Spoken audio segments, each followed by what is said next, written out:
I'm in Waco at the beautiful downtown Waco Convention Center at the induction of the Martial Arts Hall of Fame.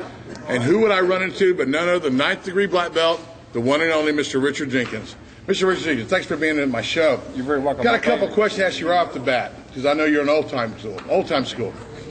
Karate has changed so much in the past few years, but you were a major part of it in the 60s, establishing schools and throughout the United States. And I say not only in Texas, but St. Louis and Florida and so forth. The question I want to ask you right off the bat, sir, what is the change that you've seen in major in karate in the past few years? I think the biggest change I've seen, Master Lee, is the age of the average student. I think probably the age of the average age of the student is probably now about 10 years old. And when, back in the 60s, the average age was probably about 20 to 25 years old. That's the biggest change I've seen. So you started fighting in your early career. How old were you when you started fighting? When I started fighting? Yes, sir. In the martial arts? Yes, sir. 16. 16. Were you under Mr. Scene all this time? No, I started out when I joined the Navy at 16 years old. Falsely, as a matter of fact. When did you start with Mr. Allen Steen? 1965. Well, the thing about your background is so unique. Not necessarily you were a great fighter as a lightweight, but I know that you were an entrepreneur as far as establishing karate schools. One of the first guys to actually put a contract in a person's hand for schools. Tell me a little bit about that, the change that made. Well, when I first went to Allen Steen School, when I first met Allen Steen, he asked me to come to work with him as his business manager and to run one of his schools. And at that time, pretty much the interviewing process for a new student would be, if you got the money, give it to me, or if not, get out and go get it and come back. And there wasn't a whole lot of diplomacy at that time, and it was mostly done on cash or write a check or fill out a school contract for lessons. And basically what I did was I set him up on the diplomacy and how to sell students and how to get new students coming in the door. The etiquette of selling martial arts. The etiquette, and also how to discount paper to banks. At that time, they were still taking contracts on. Now another thing too, back then there was only like a small group of schools. Now there's 1,000 schools in Houston, like where you're from. How do you account for that?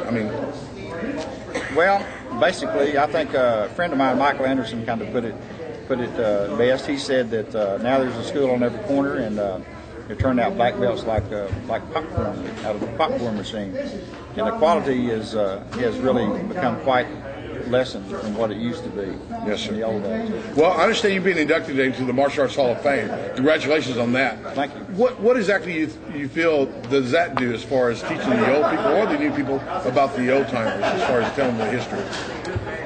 Well, as far as the history of martial arts in the state of Texas, yes, sir. As far as being inducted in the Hall of Fame and how that ties in, I think probably it tells the young people that there's some old timers they need to come to and talk to and get some of the history. Because a lot of the key secrets to how karate became the success it is in Texas today lies in the hearts and the minds of the old timers. One of the things we talked about was that Texas produced so many people that branched out throughout the United States. People like John and Pat Worley, Walt Bone, Art Heller, Robert Halbert went to California. Mr. Steen was phenomenal producing black belts that literally went out throughout the country and established their own karate styles or around schools. This is pretty amazing. Now, one of the things that one of the gentlemen you worked with, one of the greatest fighters ever led, of course, Fred Whirlwind Wren. Right. What was it like working with him, and did you ever get to fight Fred a lot? We fought each other a whole lot, and we had to kind of lay off of sparring with each other because we hurt each other too much. But mostly me getting hurt. But Fred was probably one of the quickest learners as far as business came that I've ever run into. He caught right onto it in no time at all. We had 3 schools open in St. Louis. How many schools have you established throughout your career? Well, I know you've been quite helpful to a lot of people, but say for yourself. Well, we helped Allen Steen establish quite a number of schools throughout Texas and especially in the Dallas, Fort Worth area. And of course, that led over into helping Pat Burleson and his schools and his business too. And we went to St. Louis, and there were 4 schools open in St. Louis, 3 schools in Oklahoma City.